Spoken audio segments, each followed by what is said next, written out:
The Jacksonville Jaguars in 2018 are proof positive of what I talk about. That next season is not guaranteed to anybody. You look at the Jags last year, 2017. After years of sucking hind tit and bringing up the rear, all of a sudden they break out. Their defense is elite. It's dominant. They've got this great running game with Leonard Fournette.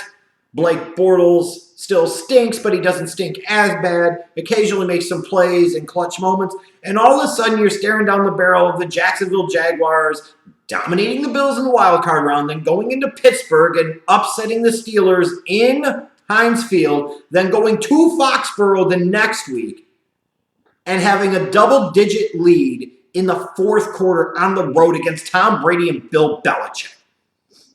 When you look at that on the surface, and frankly, potentially, as Stephon Gilmore pass away from potentially have gone to the Super Bowl last season, and who knows what could have happened if that's what went down. A lot of the thought being that the Jaguars are bringing basically everybody back. Blake Bortles might make some improvement in 2018. They were so close. They'll be able to get back to that next step or that level at least in 2018 and maybe take that next step. And all that shit didn't happen. Like on the surface, on a lot of ways, you look at this Jaguars team, and they should have been in the same type of position in 2018 as they were in 2017, and it just didn't happen. First, you foolishly gave big money to Blake Bortles because you were stupid. Now, maybe you felt like you were kind of in a situation where you didn't have a choice to do that because of the fact you just went to the AFC Championship game. But you committed big money long-term to Blake Bortles, which was just full retard. You could have even potentially franchised him and said, hey, you could have paid him even more money. But at least you would have been potentially out of it after 1 year. Because there's no way you could say unequivocally, beyond a shadow of a doubt, that there were enough Blake Bortles facts in your back pocket to say that this guy didn't stink. And then you allow Allen Robinson to leave via free agency, Allen Hurns to leave via free agency, and you can say how much those guys really contribute in 2018 or 2017, especially Robinson with the torn ACL. True. But a team that once relied on those two guys had neither one of them there and frankly didn't do a good enough job of backfilling them with replacements. And all of these things and a variety of different things led to a really disappointing season for this team. And frankly, Jacksonville going back to being the Jaguars that we've been familiar with, which initially didn't look like that was what it was going to be. You had a 3-1 start, including that ass whooping on the Patriots. Like that was a signature game for Blake Bortles. It was a signature game for the Jaguars. They got revenge on the Patriots.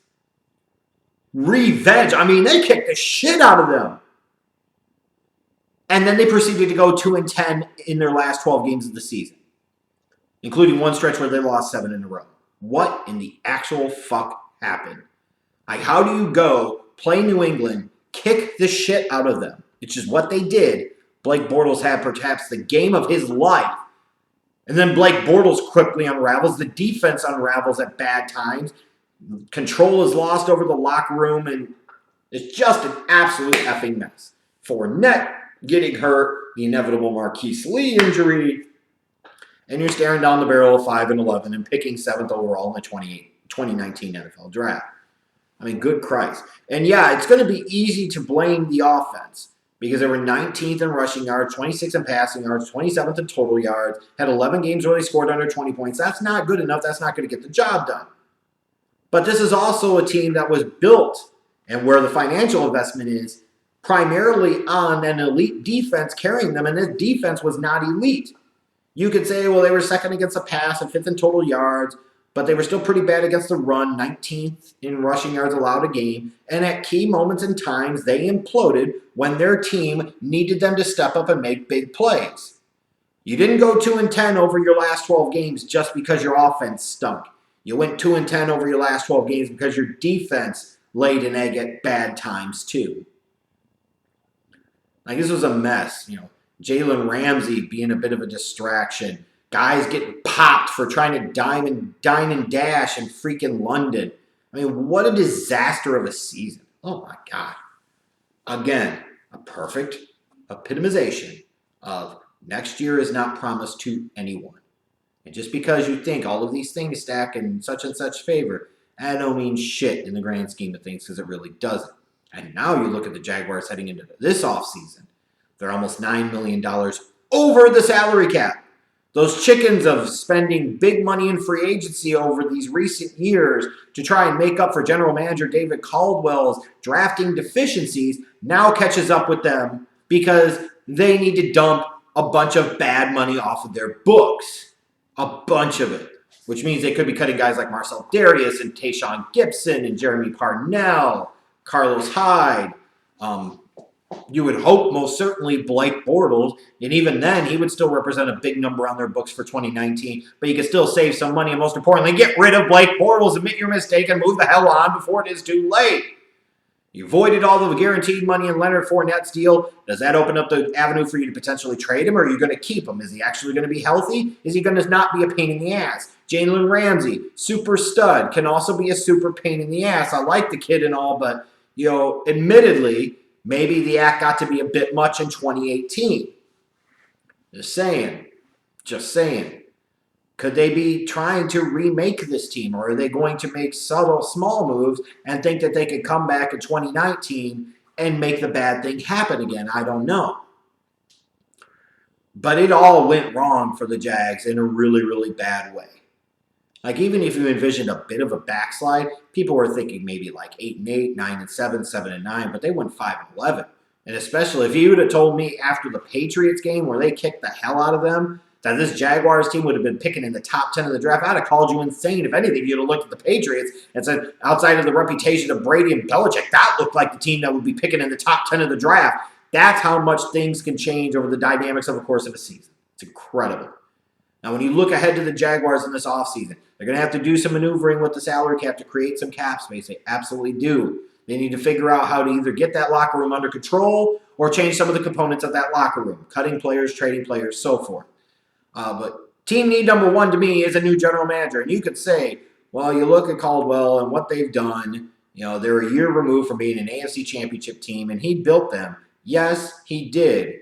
He also is the guy that missed on the quarterback in Blake Bortles. He is also the guy that exacerbated that problem by re-signing Blake Bortles to big money long term. And it was so bad that it was a battle between him and Cody Kessler. That was your quarterback controversy in 2018. You had a chance to go acquire somebody like a Teddy Bridgewater. You failed to do so. You traded for Cody Kessler. And that was your quarterback controversy throughout the season. Ultimately, general managers are judged by their head coaches that they hire and their quarterbacks that they draft or sign. And when you look at a guy like David Caldwell, you say Gus Bradley was a failure. Doug Marrone in year 2 was a failure after being a big success in year 1. And Blake Bortles is unquestionably a failure. How the hell does he still have a job? Same. And with the way this team fell apart in the second half of the year, I really wonder how they don't need a new head coach. You really think things are going to get a lot better on Doug Marrone? I'm just saying. Now, in terms of the players that this team needs, it's ding-dong, dumb dicks, what the number one need is, and that is a young quarterback. Just because you screwed up on Bortles 5 years ago doesn't mean that should prevent you from drafting a young quarterback if the right guy is there. The hell with Bortles. You have to pretend like he's not a part of your plans, he's not a part of your future, because he isn't and he shouldn't be. And if he is and ends up being, then David Caldwell does deserve to be fired, period. Find that quarterback, draft him, and develop him before it is too late. And then you need to surround him with pieces on the offensive side of the ball. The receiving core is pedestrian. They need multiple guys there, and they definitely need, for sure, one big-time playmaking type, number one type of wide receiver. They could also use a tight end that can make some plays over the middle of the field. They could use some depth and talent on that offensive line to better protect their young quarterback. Defensively, you could look at the secondary and say maybe you could use some depth at the corner position. Perhaps. Absolutely perhaps. Especially if you get to a point where you feel like long-term you might have to move on from Jalen Ramsey. It could happen. Who knows?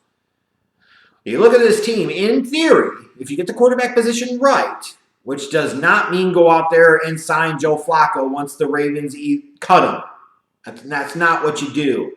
You have to draft and develop that guy, especially with the salary cap position that you are in. There's nothing more valuable to you right now as a Jaguars franchise than getting a young quarterback on a rookie scale contract for the next potentially 5 fucking years. The flexibility that would allow you is tremendous. It was one thing when you're trying to still trot out Blake Bortles. It is one thing when you try to do that, because at least in 2017 he was still on his rookie scale contract. But keep in mind, he was so bad, that you weren't even sure that he was that guy even after that season. So you go ahead and extend him and give him big money because you're fools.